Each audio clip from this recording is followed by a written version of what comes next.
Puji Tuhan. Selamat pagi teman-teman, shalom. Shalom, puji Tuhan.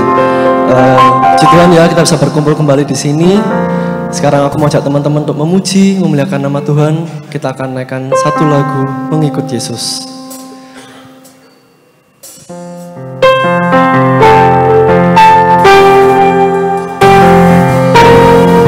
Semua karena anugerahnya hari ini ada.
Sama-sama saya undang teman-teman untuk bangkit berdiri.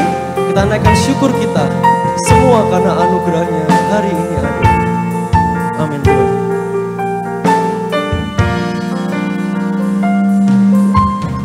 Semua karena anugerahmu hari ini ada. Bukan karena kuatku, namun karena Roh-Mu. Ku bawa hatiku, penyembahanku, ku semakin berkurang, Yesus makin bertambah. Katakan mengikut Yesus. Mengikut Yesus, itulah kesukaan hatiku. Ku lepas semua hakku untuk mengenal kehendaknya di hidupku. Mengiring Yesus, itulah kekuatan hidupku. Ku yakin anugerahnya mampu jadikanku hamba yang berkenan selalu. Sama-sama kita serukan mengikut Yesus. Mengikut Yesus, itulah kesukaan hatiku. Ku lepas semua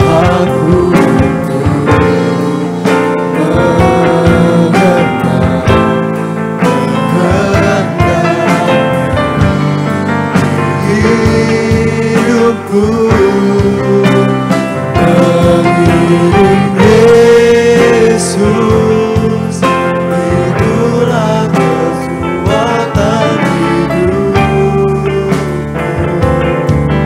Ku yakin hanya mampu jadikan hamba yang berkenan selalu. Sama-sama kita naikkan syukur kita. Kita bisa ada hari ini di sini teman-teman. Semua karena anugerahnya kita bisa berkumpul di sini. Walaupun kita tidak berasal dari latar belakang berbeda-beda, tapi kita bisa berada di sini bersama-sama berkumpul untuk memuliakan nama Tuhan. Mari kita sembah Dia. Kita naikkan syukur kita pada Tuhan.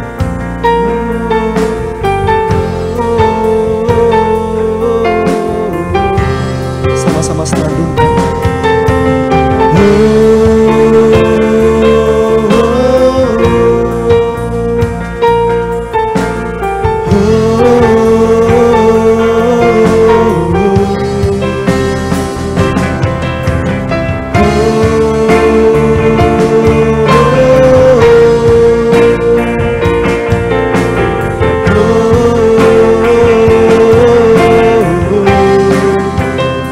Katakan, ku bawa hatiku. Ku bawa hatiku, penyembahanku.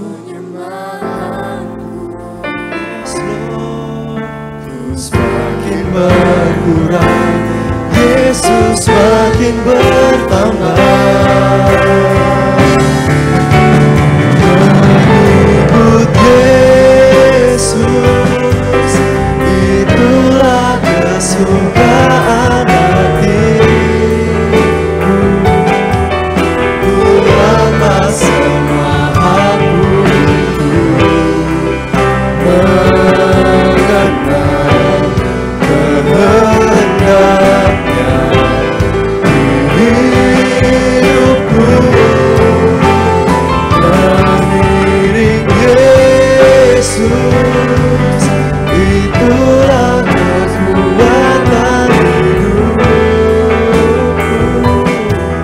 Ku yakin anugerahnya mampu jadikanku hamba yang berkenan selalu. Terima kasih Tuhan. Pada hari ini kami akan memuji memuliakan nama-Mu. Kiranya pujian kami ini berkenan di hadapan-Mu. Kami serahkan sebagai tanda pengasihan-Mu hanya di dalam nama Tuhan Yesus Kristus. Yang percaya katakan amin. Puji Tuhan. Teman-teman ada sukacita hari ini? Amin. Masih loyo. Kita jargon dulu ya. Kalau aku bilang living out love, langsung receive, live, share. Oke, sekali lagi ya. Living out love. Puji Tuhan, mari kita naikkan pujian, tiba saatnya.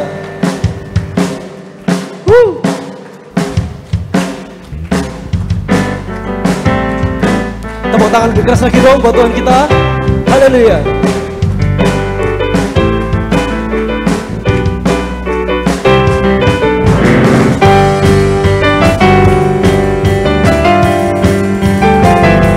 Tiba saatnya kita berkumpul bersatu di tempat ini. Amin. Tiba saatnya kami berkumpul bersatu, garis nafsuku dan bangsa, berdiri di hadapan tanda anak domba, satu suara menyatakan keselamatan bagi Allah yang hidup dan bertata. Kami naikkan pada anak domba, pujian dan kekuatan, hormat dan kekuasaan, kemuliaan bagi Dia selamanya. Amin. Kemuliaan bagi Tuhan saja.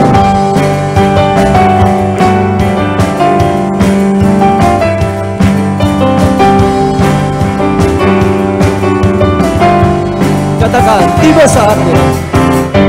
Tiba saatnya kami berkumpul bersatu dari setiap suku dan bangsa, berdiri di hadapan tatanan satu suara, Katakan, keselamatan dari Allah. yang hidup dan berkata, kami naikkan pada Anak Domba. Pujian dan kekuatan, hormat dan kekuasaan, kemuliaan bagi Dia selamanya. Keselamatan bagi Allah yang hidup dan berkata, kami naikkan pada Anak Domba. Pujian dan kekuatan, hormat dan kekuasaan, kemuliaan bagi Dia selamanya. Sama-sama kita tepuk tangan. Bagi Allah yang duduk dan bertata, Amin. kami naikkan pada Anak Domba.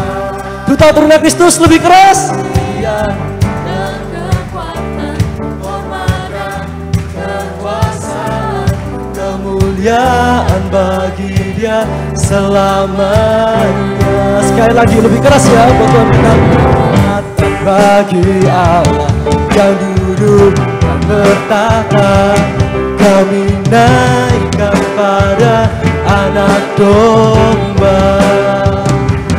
Pujian dan kekuatan, hormat dan kekuasaan, kemuliaan bagi Dia selamanya. Keselamatan bagi yang bertata, kami naikkan pada Anak Domba. Pujian dan kekuatan, hormat dan kekuasaan, kemuliaan bagi Dia selamanya. Kemuliaan bagi Dia selamanya. Kemuliaan bagi Dia selamanya. Amin.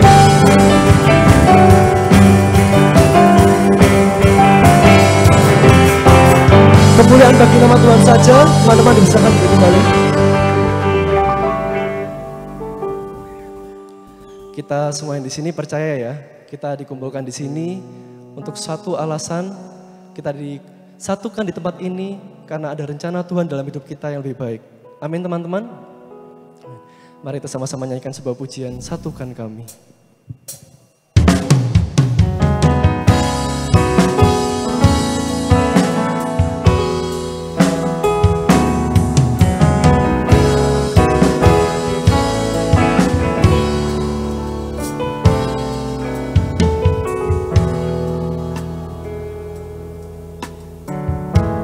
satu dalam kuasa-Mu, sebab kami bersaudara.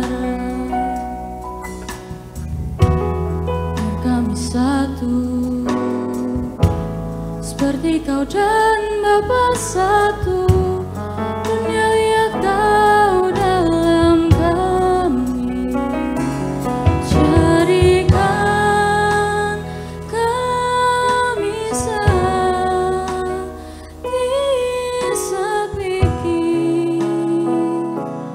Biar kehendak-Mu jadi untuk menyatakan rahmat-Mu, jadikan kami satu. Sama-sama kita pujikan, satukan kami Tuhan. Terima kasih Tuhan.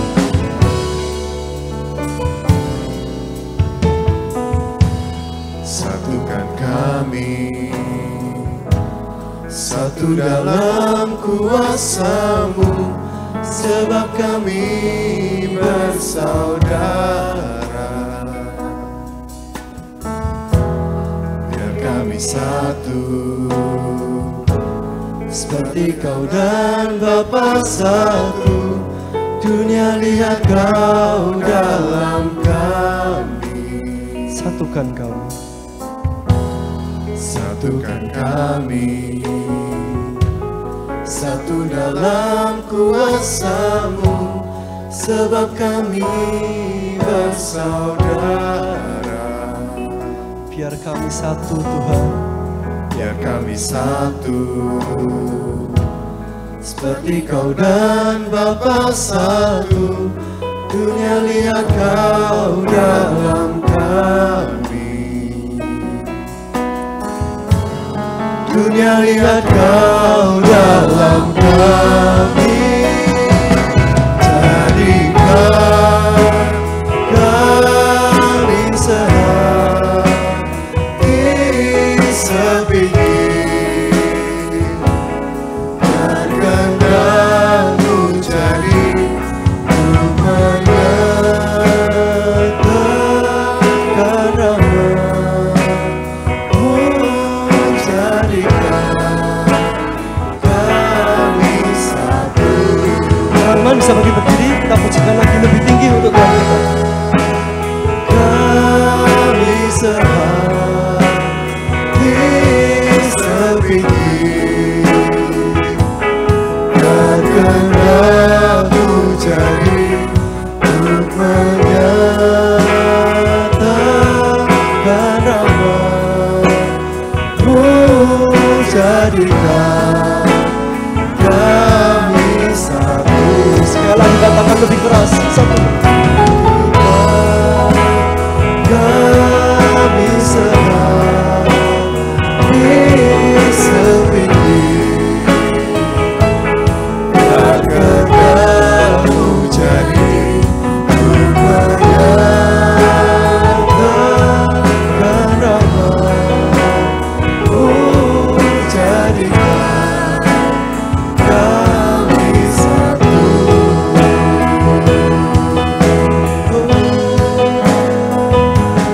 Kami mengenal ini hidup kami, oh Tuhan. Terima kasih Tuhan untuk kasih-Mu.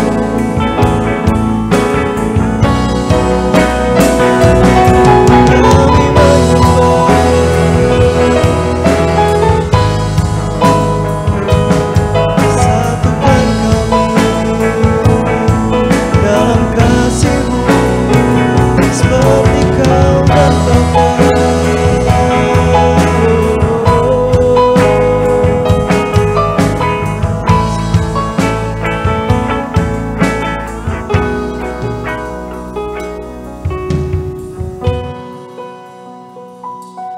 Jadikan kami satu, seperti kerinduan-Mu, agar dunia tahu bukti nyata dari kasih-Mu. Sebelum kami pergi memberitakan kasih-Mu, mulailah dari kami lebih dulu. Jadikan kami satu. Sama-sama kita sorakan, katakan, jadikan kami satu Tuhan.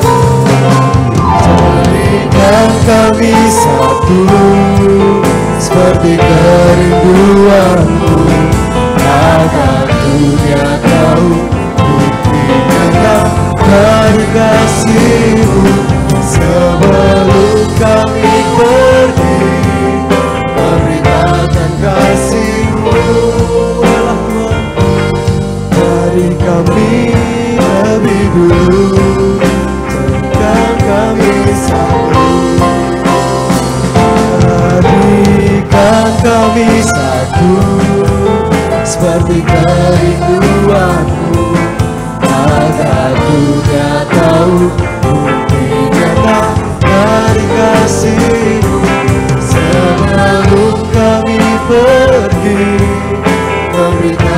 kasih-Mu, mulailah dari kami lebih dulu, jadikan kami satu.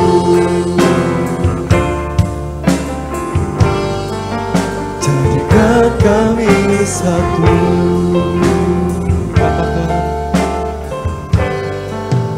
Jadikan kami satu. Jadikanlah kami satu Tuhan dalam kerinduan kami ini untuk mendengar firman-Mu Tuhan. Engkau yang mau tolong kami agar kami dapat mengerti firman yang akan disampaikan oleh hamba-Mu Tuhan. Bantu kami, jaga kami agar kami dapat mengerti semua firman-Mu Tuhan. Kami serahkan semuanya dalam tangan pengasihan-Mu hanya di dalam nama Tuhan Yesus Kristus. Haleluya. Amin.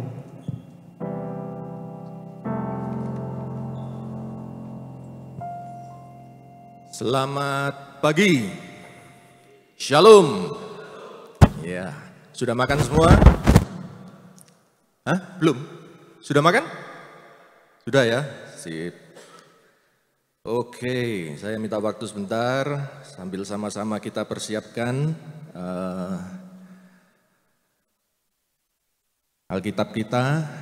Kita hari ini akan membuka dari Efesus 4 ya, Efesus 4 dan 5. Tapi sebelumnya kita ke Efesus 2 dulu ya. Teman-teman kaum muda yang dikasihi Tuhan, pertemuan kita pada retreat kali ini, tema besarnya ini ya, living out love. Living out love, menghidupi kasih. Jika kita punya kasih di dalam diri kita, kasih itu harus living out, di luar. Ya. Jadi bukan cuma dipendem di dalam hati, tetapi outside. Orang-orang di luar kita, apakah mereka bisa melihat, merasakan, menikmati kasih yang kita ngakunya ada tadi. Ya, makanya kita punya topik ini luar biasa sekali, living out love. Ya. Nah, ayat dasar kita yang kita pakai ini dari Efesus. Efesus kemarin yang menulis siapa? Siapa yang menulis Efesus? Rasul Paulus. Ya, Rasul Paulus menulis surat ini kepada siapa? Jemaat Efesus. Ya, jelas ya, namanya juga Efesus. Nah, dalam pasal 1, pasal 2 itu Paulus menjelaskan. Efesus 2 bahkan dia menjelaskan, dia mengawali kan, kalau kita baca di Alkitab kita coba diincang sedikit lah, kita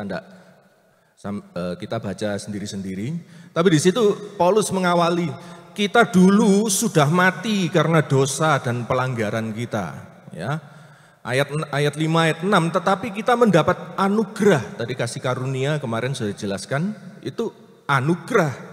Kita mendapatkan anugerah Allah untuk dihidupkan bersama dengan Kristus, bahkan bukan cuma dihidupkan kemudian ditinggal dak, ya, tapi dihidupkan dan diopeni, dihidupkan dan mendapat tempat bersama Kristus di surga. Bahkan ada tujuannya, untuk apa? Untuk kita bisa melihat kekayaan anugerah Allah. Jadi anugerah Allah itu bukan cuma menghidupkan, sudah. Tetapi anugerah itu terus menerus dihidupkan, diberikan tempat, dan kita akan menikmati kekayaan anugerah itu di masa-masa yang akan datang. Ini yang dijelaskan oleh Paulus.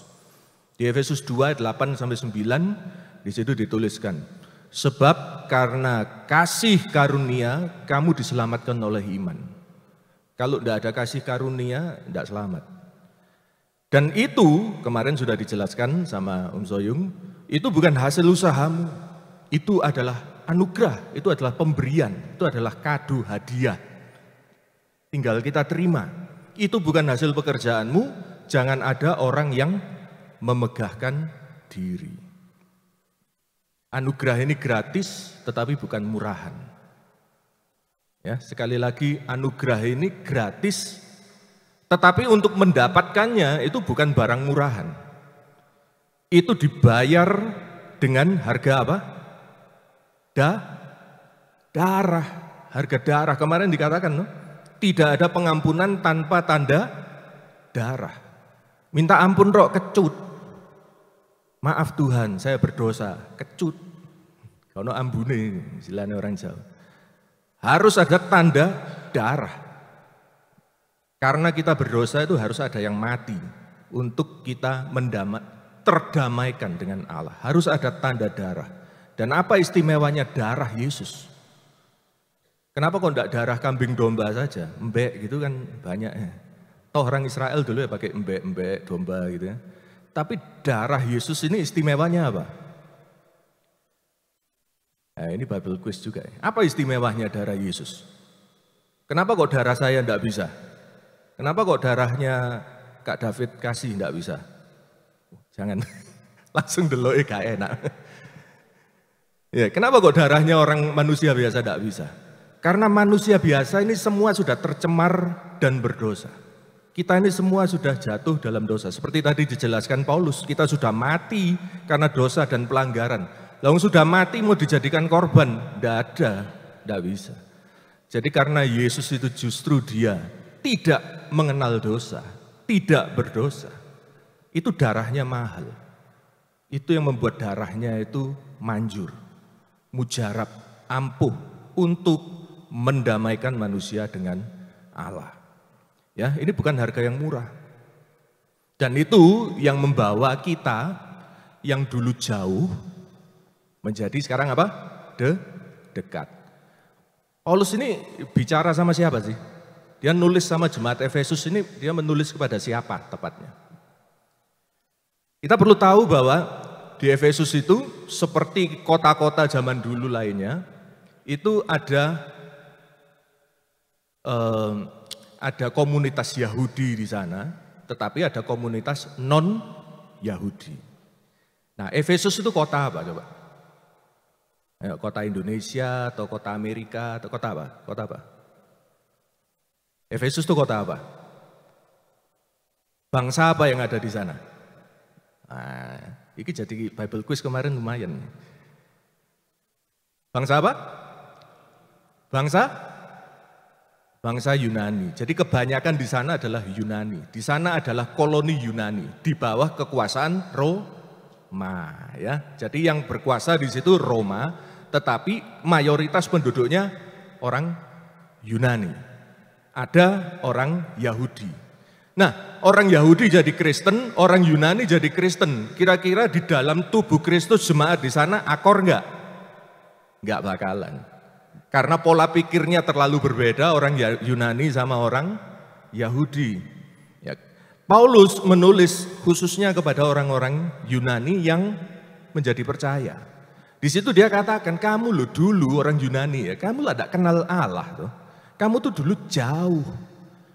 Tetapi sekarang menjadi dekat, kamu ditarik mendekat. Bareng sama orang Yahudi yang juga percaya, tarik menjadi dekat sama, dipersatukan. Makanya kita tadi bisa nyanyi, jadikan kami satu. Saya yang matanya sipit, sana yang matanya lebar, situ yang rambutnya lurus, situ yang rambutnya keribu. Yang hitam, yang putih, yang merah, yang kuning, hijau kuning dan sebagainya. Kenapa semua bisa menjadi satu? Itu enggak biasa loh. Itu dulu enggak seperti itu. Kita bisa menjadi satu karena memang dipersatukan ini ya. Jauh menjadi dekat. Nah, ini latar belakang kita membaca ayat dasar kita di dalam Efesus 2 ayat 19 sampai 20. Nah, ini kita baca.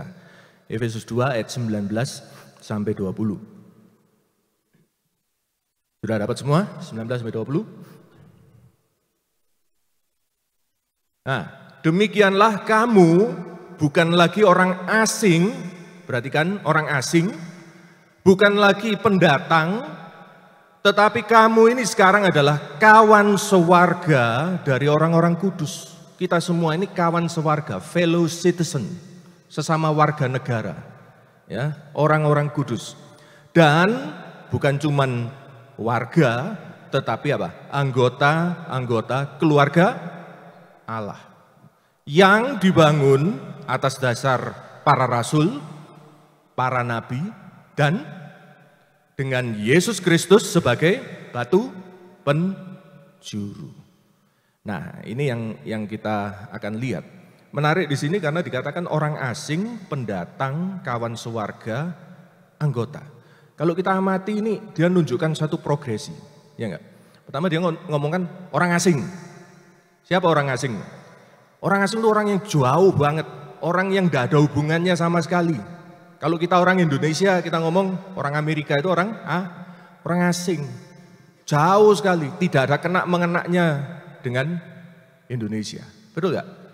Ya kan, di Indonesia mau pemilu kah, mau ada bencana alam kah, di Amerika sana ya tidak ada kena-mengenaknya. Orang asing, jauh sekali. Tidak ada relasi apa-apa. Dikatakan Paulus, engkau orang asing dulu, tidak ada relasi apa-apa dengan keluarga Allah. Ini status kita dulu. Kita dulu tidak mengenal Allah. Kita di luar Allah. Tidak ada kena-mengenaknya dengan Allah. Bahkan perbuatan-perbuatan baik kita yang dilakukan di Amerika sana tidak ada faedahnya di Indonesia sini. Demikian juga perbuatan baik kita di luar Allah itu tidak ada kena-mengenaknya dengan Allah. Itu sebab kenapa orang Kristen bilang, perbuatan baik tidak bisa membuat engkau selamat, tidak bisa membuat engkau diterima oleh Allah. Kenapa? Lu Allah gak kenal lo. Allah tidak ada kena-mengenaknya dengan orang-orang asing ini. Ya. Itu kita dulu.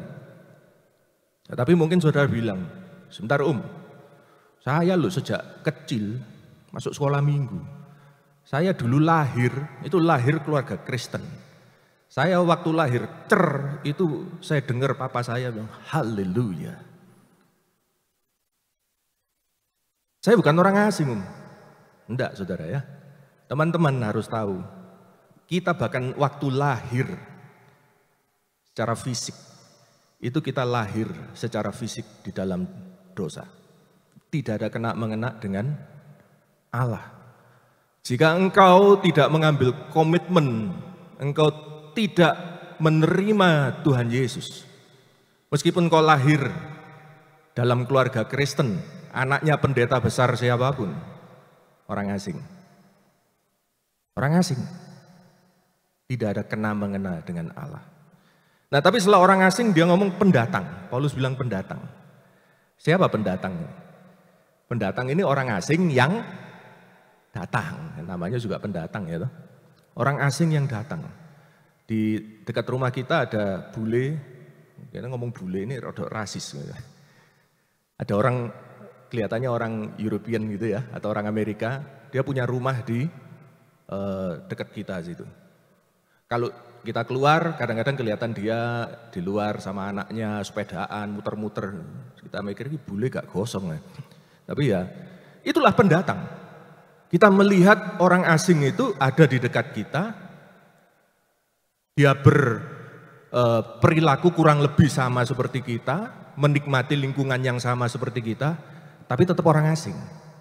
Dia bukan satu di antara kita. Kenapa? Tetap karena dia tidak ada komitmen terhadap kita, terhadap keluarga Allah. Kalau itu tadi orang asing tidak ada komitmen terhadap Indonesia. Bayar pajak enggak? Taat enggak dengan peraturan-peraturan? Belum tentu. Dia pendatang, dia hanya menikmati Indonesia tetapi belum tentu dia punya komitmen. Nah, kalau seterusnya itu baru disebut kawan sewarga. Apa bedanya? Kawan sewarga sesama warga negara dengan orang asing yang baru pendatang. Tentunya kita punya komitmen lebih. Orang warga negara kita punya hak dan kewajiban. Wajib bayar pajak, wajib kita menjaga keamanan, mentaati peraturan, sebagainya. Nah, ini satu progresi saudara. Dan akhirnya Paulus mengatakan bukan cuma itu, kamu bukan lagi orang asing, kamu bukan pendatang, tapi sekarang kamu warga. Tetapi lebih dari warga, kamu anggota keluarga. Ya, kita ini anggota keluarga Allah. Jadi hubungan kita dengan Tuhan itu bukan HTS, ya. Hubungan tanpa status. Oh saya sudah jadi apanya Tuhan ya? Saya percaya gini jadi apanya Tuhan? Statusnya apa? Complicated. Bukan, statusnya simple. Engkau anggota keluarga Allah. Nah, ada batasannya jelas. Anggota keluarga Allah ini enggak sembarangan. Ada batasannya, apa batasannya? Dibangun di atas dasar para rasul, para nabi dengan Kristus Yesus sebagai batu penjuru. Ada dasar-dasarnya. Kalau kita berada di luar dasar ini, dipertanyakan keanggotaan kita, dipertanyakan kewargaan kita. Ya. Nah, ini dasar yang akan kita jadikan basic dalam pembicaraan kita pada hari ini. Saudara, entah dapat hikmat marifat dari mana, panitia menyodorkan satu judul. Judulnya apa ini? Pertemuan kita yang sesi ini. Relation is real action. Coba ditampilkan slide-nya. Relation is real action. Ini keren banget loh omongan ini, sampai saya search di internet, oh, ini belum ada loh, ini bisa dipatenkan ini. Relation is real action. Wow, real action. Terus itu apa tulisannya di situ? Waktu saya memikirkan judul ini, saya bertanya-tanya sendiri. Yang dimaksud dengan real itu apa? Apanya yang real? Tentu di dalam satu hubungan, kita mengharapkan ada action, ada tindakan, ya, yang menunjukkan bahwa hubungan itu ada. Betul nggak? Kalau saya punya pacar, ya, tetapi saya sama pacar saya tidak pernah ada action untuk menunjukkan perasaan hati saya yang sesungguhnya. Nah, kira-kira pacar saya mikir nggak? Ini tenan atau HTS? Betul nggak? Jadi dalam tiap relasi, saya dengan istri, saya dengan pacar, satu-satu ya, pacar dulu sama istri sekarang. Saya dengan orang tua, saya dengan anak, saya dengan tetangga, saya dengan gereja, saya dengan Tuhan. Itu harus muncul action yang nyata, yang real. Menunjukkan betul enggak yuk ada hubungan. Jangan-jangan lu kira yuk anggota keluarga tapi orang asing. Atau pendatang yang cuma datang untuk menikmati AC tetapi tidak ada komitmen sama sekali, tidak ada hubungan. Nah, ini yang menjadi pertanyaan saya. Waktu kita bilang real action, apa yang dimaksud dengan kata real di situ? Real. Kira-kira apa coba? Ada bedean enggak? Ini makannya belum komplit nih kelihatannya, keburu-buru ini. Ya Pak Samuel, ya. Real nyata ya, apanya yang nyata? Dilakukan sungguhan. Lah barusan tak omong nih. Sip, bagus. Berarti nggak ngantuk, terima kasih Pak. Ya, jadi itu salah satunya real ya. Nah, tetapi saya akan membahas dari pasal 4 dan 5, itu kita akan baca, ya tidak kita baca semuanya. Tetapi dari bacaan saya melihat ada tiga. Bisa slide-nya? Next-nya ya. Ada 3, nah saya kasih singkatan nih, TNT. Ya. Apa yang dimaksud dengan real di dalam real action? Yang kita pentingkan ini, ada TNT. Oke, yang pertama ya, kita akan baca dari Efesus 4 ayat 22 dan 24. Kenapa kok kita ambil dari Efesus 4? Karena Paulus stylenya memang gitu ya. Dia menulis Efesus itu pasal 1, pasal 2, pasal 3 itu seperti dasar teorinya. Pasal 4, 5, 6 prakteknya. Ya, jadi kalau kita bingung dengan penjelasannya Paulus pasal 2, pasal 3, ini maksudnya apa? Nah, kita lihat pasal 4, 5, 6, ini prakteknya di situ semua. Nah, kita lihat pasal 4 ayat 22 dan 24. Oke, di situ dikatakan apa? Yaitu bahwa kamu berhubung dengan kehidupan kamu yang dahulu harus menanggalkan apa? Manusia lama. Manusia lama itu menemui kebinasaannya oleh nafsu yang menyesatkan. Supaya kamu dibaharui di dalam roh dan pikiranmu dan apa? Mengenakan manusia baru yang telah diciptakan menurut kehendak Allah di dalam kebenaran dan kekudusan yang sesungguhnya. Jadi saudara, Walau manusia lama itu sudah mati, ya kita paham apa enggak yang dimaksud dengan manusia lama itu apa? Manusia lama itu apa? Manusia daging kita, kecenderungan kita, kebiasaan hidup kita yang lama, ya, kebiasaan hidup kita yang tidak sesuai dengan kehendak Allah, itu manusia lama. Dikatakan Paulus tadi, itu yang kena oleh nafsunya sendiri dan mati oleh karena nafsunya sendiri. Itu manusia lama kita. Oh, saya sejak kecil Kristen, Pak. Kamu punya kecenderungan pribadimu yang mungkin orang lain tidak tahu. Mungkin ada yang punya orientasi, wah saya kok suka sesama jenis, manusia lama. Saya biasa defensif, kalau diomongin bantah, manusia lama. Saya biasa kalau suruh melayani, males, manusia lama. Saya pemalu, manusia lama. Kecenderungan kita apapun itu, manusia lama. Kecenderungan yang tidak sesuai dengan kehendak Allah. Manusia lama. Jangan dipikir kita tidak punya manusia lama. Kita semua punya manusia lama. Meskipun lahir haleluya. Manusia lama itu masih ada di situ. Nah, Paulus mengatakan tanggalkan manusia lama. Ya. Karena manusia lama itu menjadi default mood kita. Waktu kita mendengar sesuatu kita memperhatikan, kita memahami, kita merespon. Kemarin dikatakan berpikir kita, kehendak kita, emosi kita. Itu default mood. Ya, default mood, factory moodnya itu dari lahir kita itu seperti itu. Nah, dalam merespon, dalam beraksi, itu manusia lama kita. Itu harus ditanggalkan sebelum kita memakai atau mengenakan manusia baru. Ya. Tetapi coba pikirkan gini, kalau dalam pertobatan kita itu manusia lama itu dengan mudahnya belum hilang gitu ya. Kira-kira Paulus perlu enggak sampai memerintahkan, tanggalkan. Itu enggak otomatis. Manusia lama kita itu tidak otomatis belum hilang gitu. Waktu kita terima Tuhan Yesus sebagai Tuhan dan Juru Selamat kita. Kemarin sudah dibahas, selain beriman harus bertobat. Pertobatan ini setiap hari, setiap saat, Bang. Untuk melepaskan manusia lama ini, tidak gampang. Cekat, sudah kadung melekat, harus ada usaha untuk menanggalkan. Masalahnya, saudara, teman-teman, kadang kita kesulitan melepas ini, tetapi kita kepingin punya sifat-sifat manusia baru. Karena tuntutan, wis dah kadung jadi WL ya. Wis dah kadung Mbak Firman ya.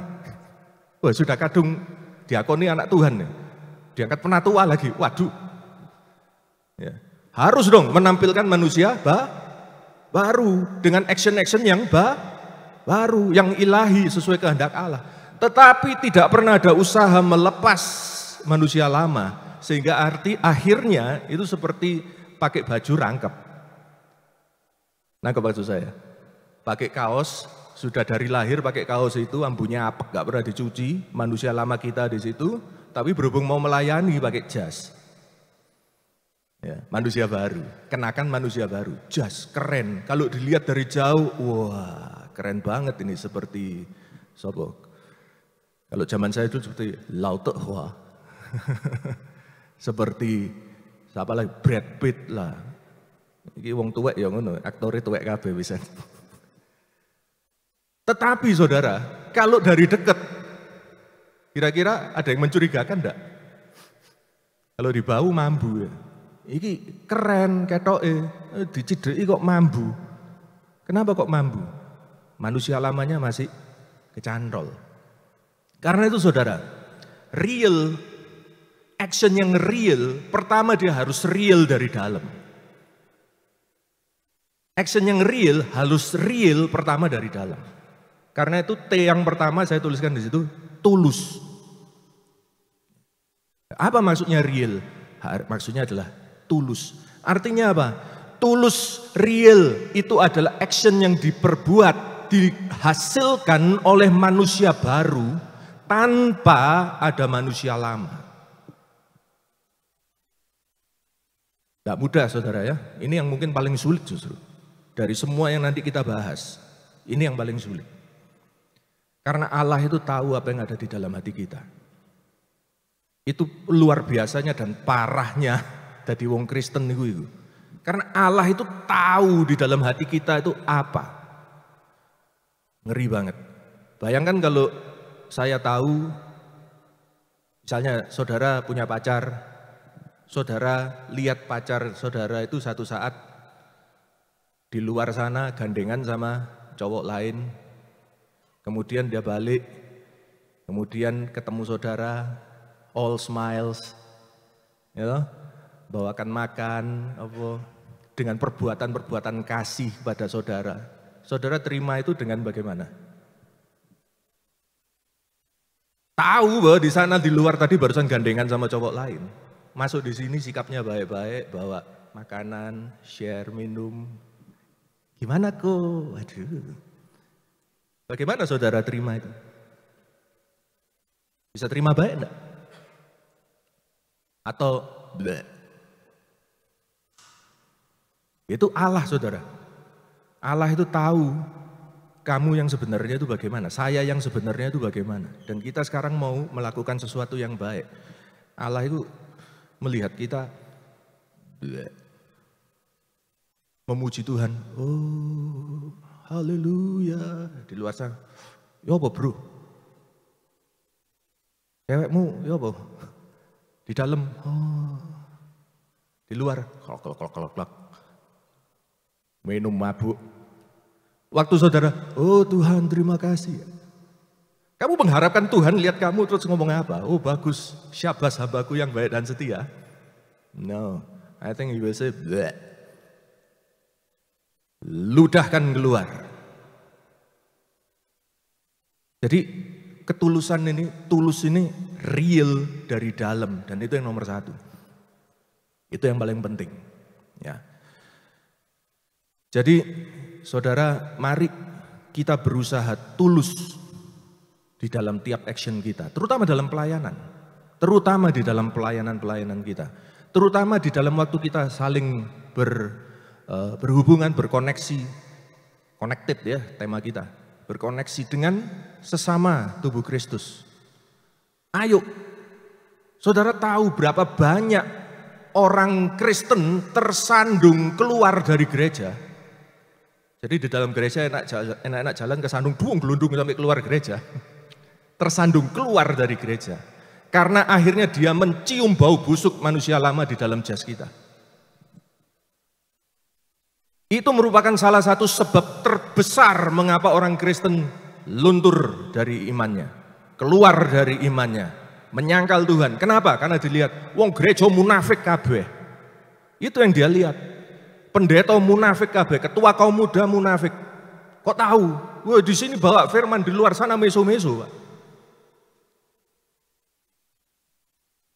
Karena itu saudara, kita betul-betul harus tidak main-main dalam satu hal ini. Menjaga ketulusan kita ini. Saya sendiri pernah melihat, orang yang saya anggap tinggi, suci, jasnya paling bagus. Ternyata di belakang mimbar, loh kok ngene? Ya. Jadi saudara, kita sebagai orang Kristen, sebagai pelayan-pelayan Tuhan, perhatikan betul, tulus dalam action kita. Manusia barulah yang beraksi tanpa manusia lama. Tentu tidak serta-merta dengan mudah kita bisa menanggalkan itu. Tetapi adakah usaha kita untuk menanggalkan itu? Itu masalahnya. Ada enggak usaha kita, pertobatan kita, pikiran, kehendak, emosi kita? Wow. Nah kalau kita ketemu yang jas-jasan tapi mambu tadi bagaimana? Kalau kita ketemu yang seperti itu bagaimana? Harus sadar saudara ya, teman-teman, saya peringatkan dari sekarang. Jangan mudah tersandung karena itu. Karena kita dalam pengikutan kita sebagai orang Kristen, Anda adalah pengikut siapa? Pengikut Kristus. Itu artinya by definition Kristen is pengikut Kristus. Jadi kalau Anda melihat seorang Kristen yang tidak tulus, kemudian Anda tersandung, rugi Pak. Salah. Satu-satunya yang boleh itu karena kamu tersandung oleh Kristus, baru kamu boleh keluar. Dan itu tidak akan pernah terjadi. Apa yang harus kita lakukan? Doakan Pak. Doakan dia. Wow, ketua komuda saya kok begitu. Wow, ketua grup saya kok kayak gitu. Loh ini caranya ketua komsel kok seperti ini. Loh ini pendeta kok. Doakan Pak. Didoakan saudara-saudara. Doakan. Karena dia pun dalam pergumulan yang sama seperti kita. Oh, coba pikir awakmu kesucian. Kamu sendiri tidak seperti itu. Kamu sendiri perlu didoakan. Kamu sendiri perlu didukung. Karena itu kalau kamu melihat orang lain seperti itu, dukung dia. Doakan dia. Tegur dia. Ini poin kita yang pertama, tulus. Ya, TNT, T-nya yang pertama tulus. Yang kedua, bisa di slide-nya, tulus. Ya, yang tulus tadi, yang tulus. Apa itu saya tulis di situ apa? Sampai gak ketok. Manusia baru, gak pakai lama. Ya, tulus. Nah, yang kedua, N, nyata. Tadi Pak Samuel sudah bedek. Jadi poin 2 akan disampaikan oleh Pak Samuel. Silakan Pak. Nah, yang kedua ya, nyata. Kalau kita baca di pasal 4 dan pasal 5 tadi, misalnya pasal 4 ayat 25, kita tidak perlu baca semua. Karena itu buanglah dusta dan berkatalah benar seorang pada yang lain. Kemudian pasal 28, orang yang mencuri jangan ia mencuri lagi, tetapi baiklah ia bekerja keras, melakukan pekerjaan yang baik dengan tangannya sendiri, supaya ia dapat membagikan sesuatu. Ayat 32, hendaklah kamu ramah, penuh kasih mesra, saling mengampuni. Pasal 5 ayat 4, karena itu perkataan yang kotor, kosong, sembrono, jangan ini. Ya, tetapi sebaliknya, ucapkan syukur. Berkata-katalah seorang, ayat 19 ya, berkata-katalah seorang kepada yang lain dalam Mazmur. Ayat 20, ucapkan syukur senantiasa. Ayat 21, rendahkan dirimu seorang pada yang lain. Kita lihat situ semua kata-kata aktif, kata-kata perintah yang aktif. Do something, be something. Jadilah ramah, lakukan keramahan. Di dalam kekristenan action yang real jelas, seperti Pak Samuel tadi bilang dengan jelas. Action yang harus bisa dilihat, dijamah, action yang punya impact. Ya, action yang impactful, action yang betul-betul dilaksanakan, bukan cuma diomongkan, bukan omong doang, tetapi betul-betul terlihat, betul-betul bisa dinikmati oleh orang lain. Real action bukan action yang omdo, tapi nyata dalam tindakan kita. Yakobus ngasih contoh dalam Yakobus 2 ayat 15 dan 16. Yakobus 2 ayat 15 sampai 16. Ini contoh dari Yakobus.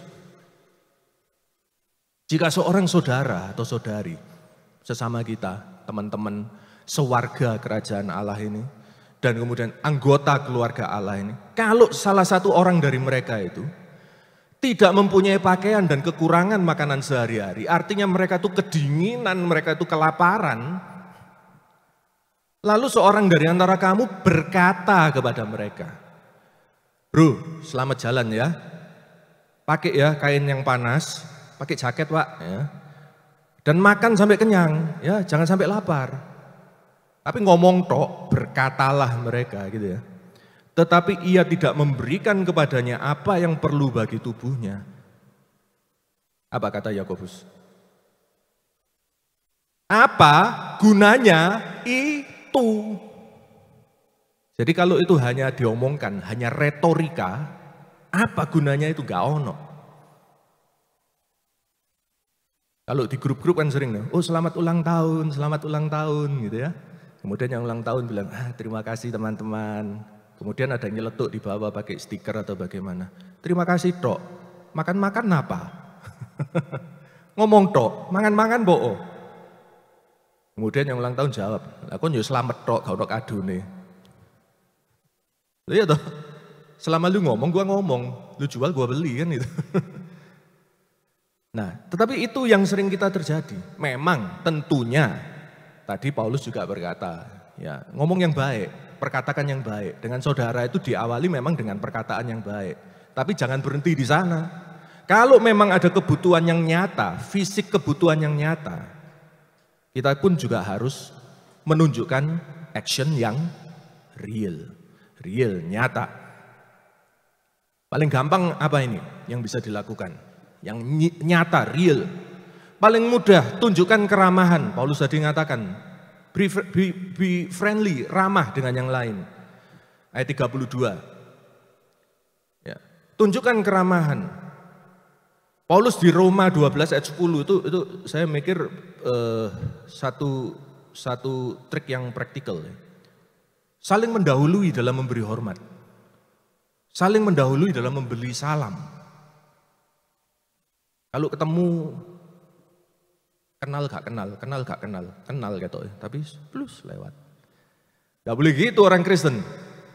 Ya, diatur di Alkitab loh ya. Saling mendahului. Jadi kalau ketemu dari jauh, wait, salam, kasih hormat. Dari jauh kelihatan teman, Bapak Pendeta mungkin siapapun, kasih hormat. Bapak Pendeta pun juga begitu, ketemu jemaatnya dari jauh. Kalau dia tahu kenal, saling memberi hormat, mendahului. Bayangan saya itu kayak film koboi. Kalau mau duel, musuhnya di sini, saya di sini.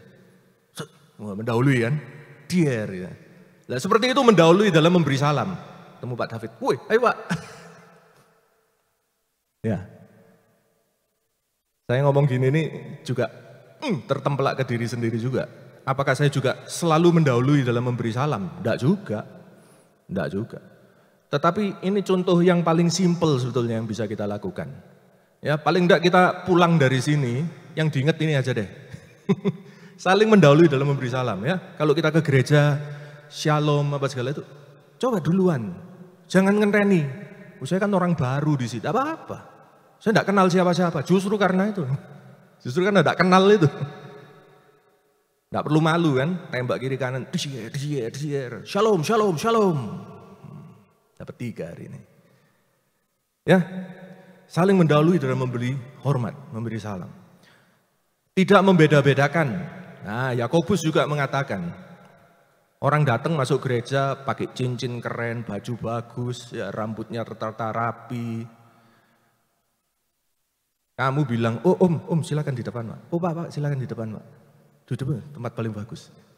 Tapi kalau ada yang datang bajunya kumal, enggak keramut, kamu berdiri aja di ujung sana ya. Itu artinya apa? Kita membeda-bedakan. Tidak bisa demikian saudara, kata Yakobus. Mungkin kita sekarang tidak membeda-bedakan berdasarkan itu. Kita membedakan dengan yang lain. Apapun kriteria yang engkau pakai untuk membedakan, itu tidak boleh ada di dalam keluarga Allah. Membedakan perlakuan, layanan, kasih kita kepada sesama jemaat hanya berdasarkan kekayaan, berdasarkan ras, berdasarkan klik. Tahu toh maksudnya berdasarkan klik. Wah iki konco, nek sing iku koncoe geng sebelah. Berdasarkan apapun tidak bisa demikian. Ini beberapa hal yang real yang bisa kita lakukan. Saya tulis lagi di sini. Bagi kakak-kakak senior, kaum muda, perhatikan adik-adiknya. Kenali adik-adiknya. Saya hari ini bisa berada di tempat ini, di depan ini. Saya menyampaikan firman. Ini kalau bukan kakak-kakak kaum muda saya dulu meluangkan waktu untuk mau kenal saya, untuk mau melayani saya, untuk mau melibatkan saya tidak akan di sini. Saya tidak akan di sini. Saya ingat kakak kaum muda saya, Henry Yahya. Saya sebut tribute orangnya tidak ada, tapi saya sebut. Kalau dia tidak ada, saya mungkin tidak di sini. Termasuk Pak Soyung, ini kakak saya di dalam pelayanan saya. Melibatkan saya, ngopeni saya, ngasih kerjaan. Ayo kasih pelayanan. Ya. Ini yang membawa kehidupan seorang saya untuk melayani. Terlibat semakin lama semakin dalam pelayanan. Tanpa pelayanan ini saya sudah di sini. Jadi kakak-kakak tolong perhatikan adik-adiknya. Kenali, kemudian apa? Layani. Kemudian libatkan. Saya dulu pernah kena rampok ya, kena bacok di sini.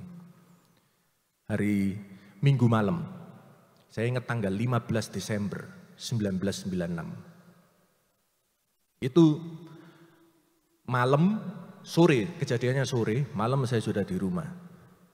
Kita enggak ngasih tahu siapa-siapa, enggak ada apa-apa. Hendri Yahya itu datang dengan timnya. Saya lu enggak kenal dia, saya belum tahu, enggak terlalu tahu, kenal. Tapi dia menunjukkan perhatian sampai begitu datang melayani. Waktu itu saya enggak terlalu mikir. Lah wis kesel kabeh, mari dibacok, mari dijahit segala macam, mau tidur aja. Tapi sudah agak lama saya mikir, orang ini hebat. Orang ini perhatian sekali. Tidak semua kita punya kadar perhatian seperti itu karunia, memang. Tetapi bukan berarti kita semua bisa punya alasan untuk tidak memperhatikan sama sekali. Betul gak?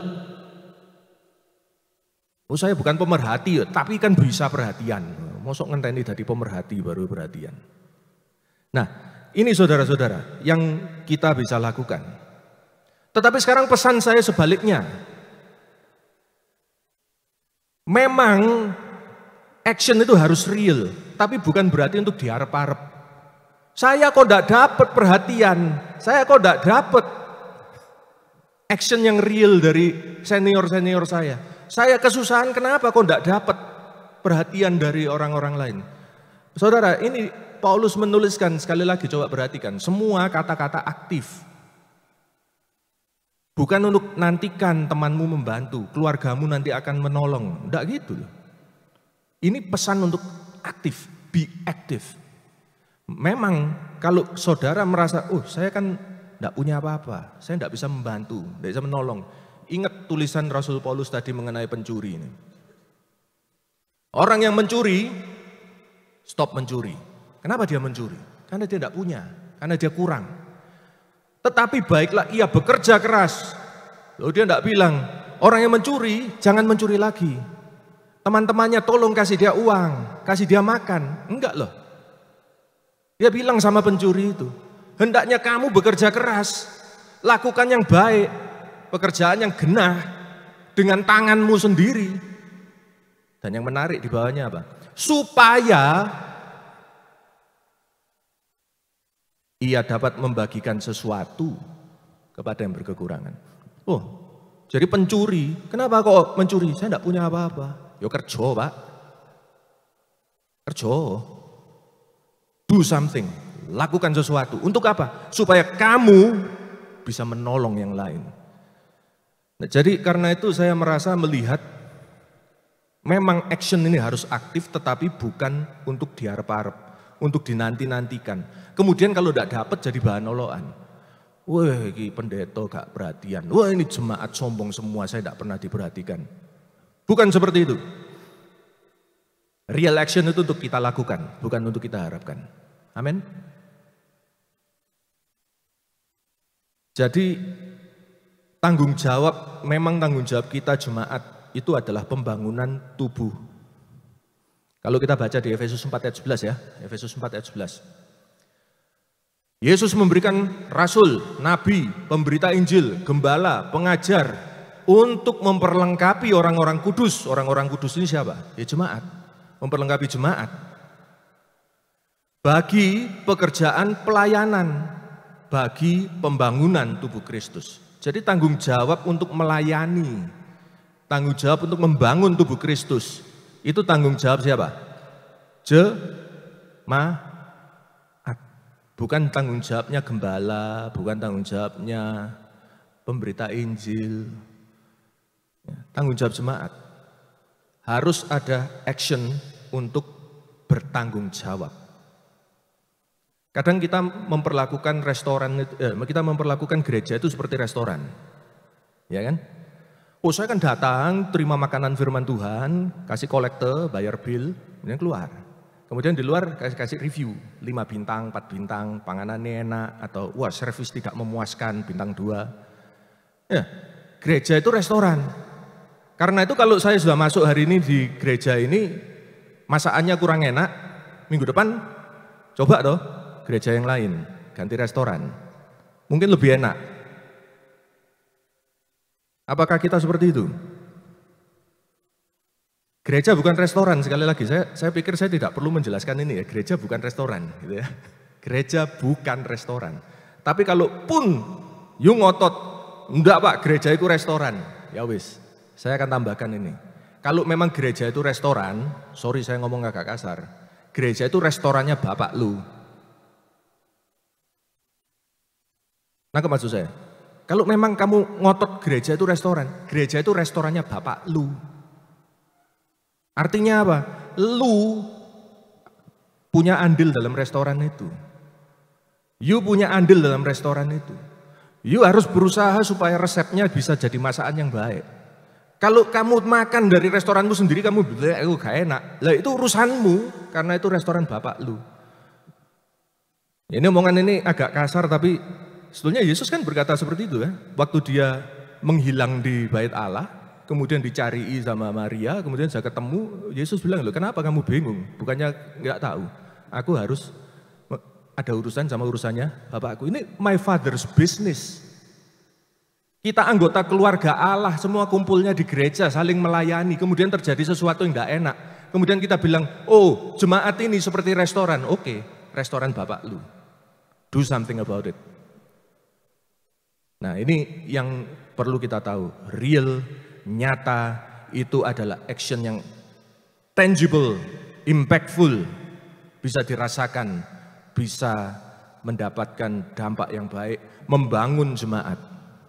Membangun jemaat. Ya, ini tujuannya. Ini slide-nya tadi nomor 2 kesimpulannya. Ya, nyata. Situ saya tuliskan bukan omdo, bukan untuk dipamerkan, ya, tetapi dampaknya terasa, nyata. Oke, yang ketiga sekarang. Yang pertama tadi tulus, yang kedua nyata. T yang ketiga. T yang ketiga adalah terang. Kita lihat dalam Efesus 5 ayat 1 dan seterusnya. Perikopnya apa di situ? Hidup sebagai anak-anak terang, ya, hidup sebagai anak-anak terang. Jadi kita melihat action yang terang itu muncul dari anak-anak terang. Ada beberapa prinsip yang kita bisa lihat di situ. Misalnya, bukan misalnya, saya lihat ada di, kita baca coba ayat 8 ya. Ayat 8. Oke, memang kamu dahulu adalah kegelapan, tetapi sekarang kamu adalah terang di dalam Tuhan. Sebab itu hiduplah sebagai anak-anak terang. Terang itu hanya berbuahkan kebaikan, keadilan, kebenaran. Uji, selidiki, buktikan apa yang berkenan kepada Tuhan. Ayat 11, jangan turut mengambil bagian dalam perbuatan-perbuatan kegelapan yang tidak berbuahkan apa-apa. Perbuatan kegelapan itu tidak berbuahkan apa-apa. Tidak ada kebaikannya, tidak ada keadilannya, tidak ada kebenarannya, dan jelas tidak berkenan kepada Tuhan. Tidak ada buahnya. Sebaliknya, telanjangilah, tegur, expose perbuatan-perbuatan kegelapan itu. Jadi kesimpulannya gimana? Action, real action, itu action yang berkualitas terang. Ya, dia punya kualitas terang. Artinya apa?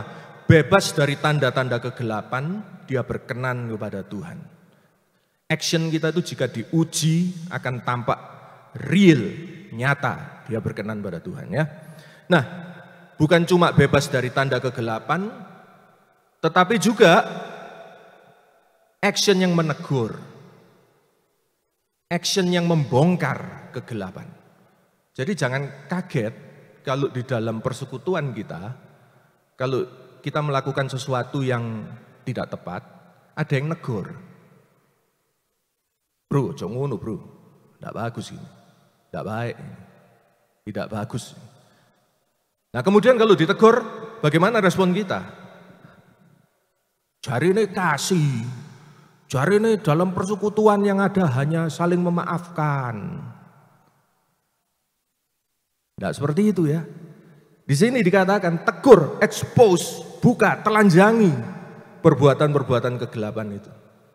Nah ini memang menyakitkan tetapi harus dilakukan. Karena jangan sampai hilang satu saudara yang melakukan kesalahan ini. Harus ditegur.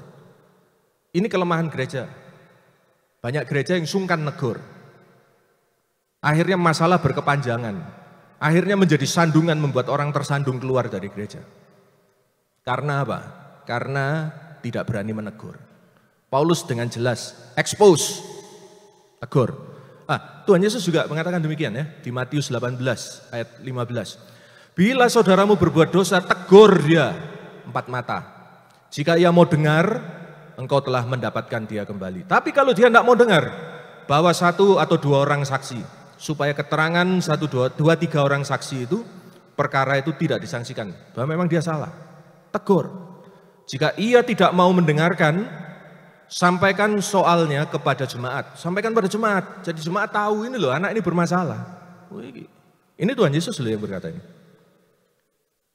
Dan jika ia tidak mau juga mendengarkan jemaat, pandanglah dia sebagai orang yang tidak mengenal Allah atau seorang pemungut cukai. Dia bukan anggota keluarga. Keluar. Itu kalau dalam Katolik istilahnya ekskomunikasi. Keluar. Lu tegas banget loh. Jadi ini yang action yang terang itu yang seperti ini. Dan yang menarik di sini terakhir ayat 17 ya, pasal 5 ayat 17. Jadi dia mulai ayat 15 kita baca. Karena itu perhatikan dengan seksama bagaimana kamu hidup. Jangan seperti orang bebal, seperti orang arif. Pergunakan waktu yang ada karena hari-hari ini adalah jahat. Kemudian ayat 17 ya. Sebab itu jangan kamu bodoh. Jadi orang jangan bodoh. Tetapi usahakan supaya kamu mengerti kehendak Tuhan. Mengerti kehendak Tuhan. Jadi action kita itu bebas dari tanda kegelapan. Action kita itu menegur jika memang diperlukan. Tapi action kita itu berdasarkan pengertian terhadap kehendak Tuhan. Karena itu tadi bilang, uji, selidiki, mana yang berkenan kepada Tuhan. Bagaimana kita bisa tahu kehendak Tuhan? Klise, tapi betul. Alkitab, belajar. Seberapa komit kita belajar Alkitab untuk mengerti kehendak Tuhan. Pelajari dengan benar, pelajari dengan serius. Jangan gunakan Alkitab seperti primbon. Tahu primbon enggak? Oh, saya punya masalah Tuhan. Saya habis ditipu orang, uang saya tinggal sedikit. Apa yang harus saya lakukan dengan uang ini? Buka depot pangsit mie atau saya buka bengkel kecil pinggir jalan? Bagaimana Tuhan? Buka seret, celup. Keluarlah dia, Matius 27 ayat 5. Apa Matius 27 ayat 5? Maka ia pun melemparkan uang perak itu ke dalam bait suci, lalu pergi dari situ dan menggantung diri. Jadi uangnya sumbangan ke gereja, kemudian bunuh diri. Jangan menggunakan Alkitab semacam itu. Ya. Pelajari dengan baik, dengan kontekstual, dengan benar, pahami kehendak Tuhan. Nah, bagaimana action kita? Apakah sudah terang atau masih banyak tanda-tanda kegelapan? Ya, seberapa komit kita untuk mencari kehendak Allah? Ya, saya review lagi real action. Apa yang dimaksud dengan real? Ada slide-nya mungkin? Ya, setelah ini. Ya, TNT, tulus, nyata, terang. Ya. Real action adalah action yang tulus. Dia real dari hati yang tulus. Sumbernya dari manusia baru tanpa manusia lama. Real action adalah action yang nyata, bisa disaksikan, dia berdampak. Real action adalah action yang terang. Artinya apa? Bebas dari tanda kegelapan, dia berani menegur, dia berani membongkar kesalahan dengan kasih tentunya, berdasarkan pemahaman akan kehendak Tuhan. Apakah engkau sudah jadi anggota keluarga Allah sekarang? Saya tidak tahu masing-masing kita statusnya bagaimana. Mungkin masih ada yang HTS, mungkin ada yang sudah mantap dengan statusnya sebagai anggota keluarga Allah. Mungkin ada yang baru percaya dan tidak ngerti. Mungkin ada yang, saya tidak tahu. Masing-masing kita, mari menyelidik hati kita masing-masing. Tapi kalau kita masih belum menjadi anggota keluarga Allah, bahkan masih belum masuk menjadi sesama warga kerajaan yang sudah menerima Yesus Kristus sebagai Tuhan dan Juru Selamat. Ini kesempatan bagi saudara untuk menerima Yesus dalam hati saudara. Mulai proses pertobatan, beri dirimu dibaptis. Ini langkah-langkahmu untuk masuk dalam kerajaan Allah. Jangan sia-siakan kesempatan ini. Apakah engkau masih baru di sini, tidak kenal siapa-siapa? Ya. Mewakili kaum muda boleh saya sampaikan welcome. Ya, selamat datang. Tapi jangan mikir dan jangan pasif dan jangan hanya menanti. Ingat, engkau warga, engkau anggota keluarga. Actionmu juga harus real, bukan action yang menunggu, action yang aktif.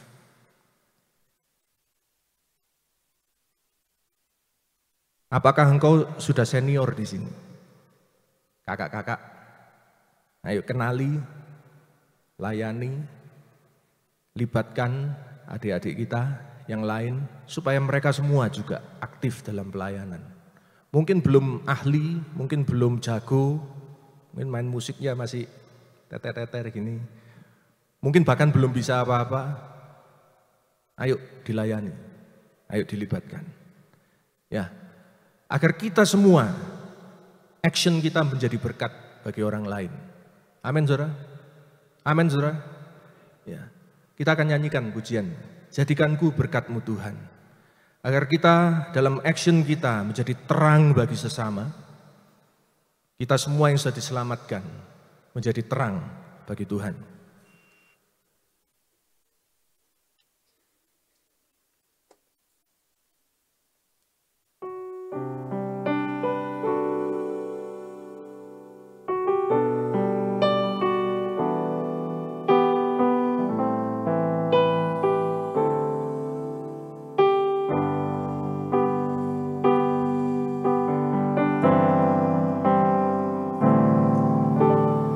Jadikanku berkat-Mu Tuhan, jadi terang bagi sesama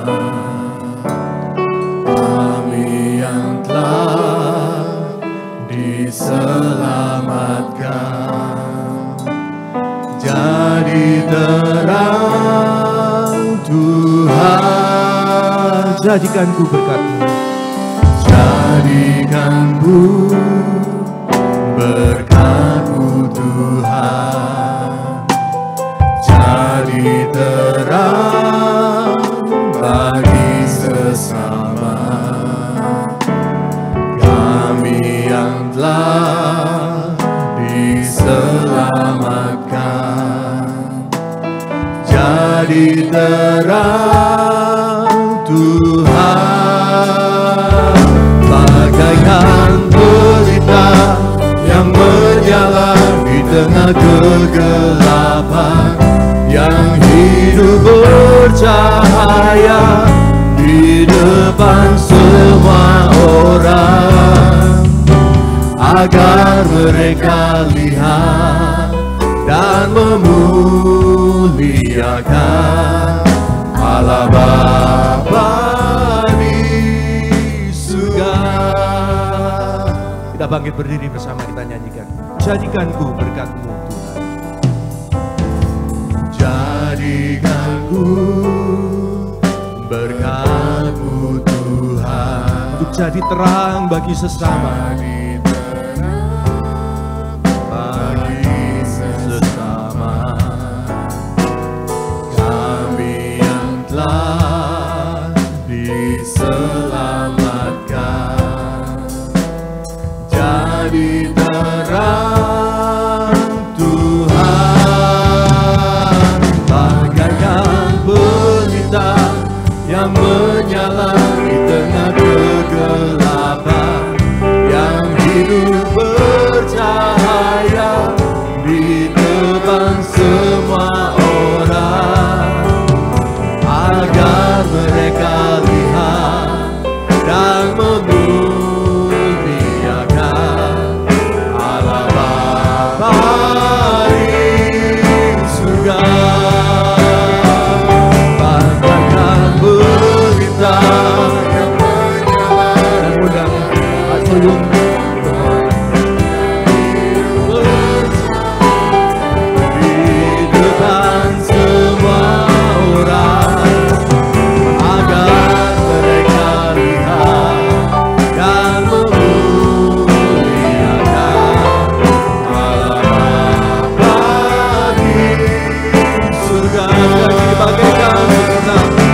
datang kepada Tuhan.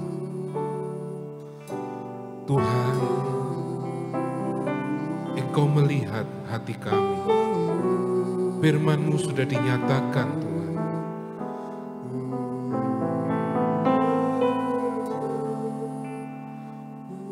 Religion is real action. Tuhan, Engkau tahu sedalam hati kami.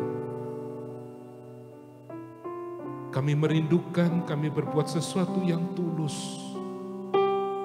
Tetapi manusia lama kami masih begitu bergelora, masih menggema di dalam kehidupan kami.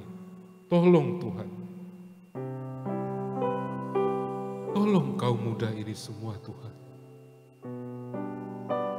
Banyak kami dalam kehidupan kami terdapat pada titik-titik di mana ternyata manusia lama kami yang kami lakukan dalam kami berhubungan dengan sesama, sehingga mereka tersandung, sehingga mereka menjauh dari kami, bahkan mereka menjauh dari Engkau. Ampuni Tuhan, ampuni. Beri kami hikmat supaya dalam melakukan kehendak-Mu benar-benar kami lakukan yang nyata dan boleh menjadi terang Tuhan. Rasul Paulus sendiri mengatakan, ketika aku merindukan melakukan sesuatu yang baik, maka yang jahat itu pun sudah berada di alam pikiran ini. Tuhan, kami mohon Tuhan, kemurahan-Mu, kami mohon belas kasihan-Mu, jamah kami pada pagi hari ini. Supaya kami benar-benar boleh melakukan segala sesuatu dengan tulus, dengan nyata, menjadi berkat bagi sesama kami, menjadi terang Tuhan. Tolong kami Tuhan, dalam situasi dimanapun, dalam kondisi apapun, ketulusan, nyata, dan terang ini boleh kami lakukan. Beri kami kekuatan untuk kami lebih mau mengerti apa yang menjadi kehendak-Mu dalam retreat ini Tuhan. Beri kami juga kesehatan dan sukacita yang luar biasa dari Tuhan. Supaya kami mendapatkan Tuhan kehendak-Mu dalam retreat ini. Dalam pribadi kami sendiri maupun dalam kami komunitas kaum muda ini khususnya. Setelah pulang dari retreat ini, kami benar-benar mengasihi Tuhan dan berdampak bagi sesama kami. Terpuji nama-Mu Tuhan, terpujilah nama-Mu Tuhan, Engkau begitu baik bagi kami. Terima kasih Tuhan. Haleluya. Amin. Amin. Terima kasih Kornel, berkat firman-Nya yang sudah memberkati kita semua. Acara selanjutnya kita ada snack time. Nanti akan dibagikan oleh tim konsumsi sendiri. Teman-teman gak usah pergi kemana-mana. Snack time ini berlangsung sampai jam 11. Nanti jam 11 kita akan melanjutkan sesi yang ketiga. Boleh ditunggu ya teman-teman konsumsinya. Juga ada teh ya kalau nggak salah itu. Kopi yang ngantuk-ngantuk mungkin bisa ngopi dulu di sebelah kanan. Silakan dinikmati.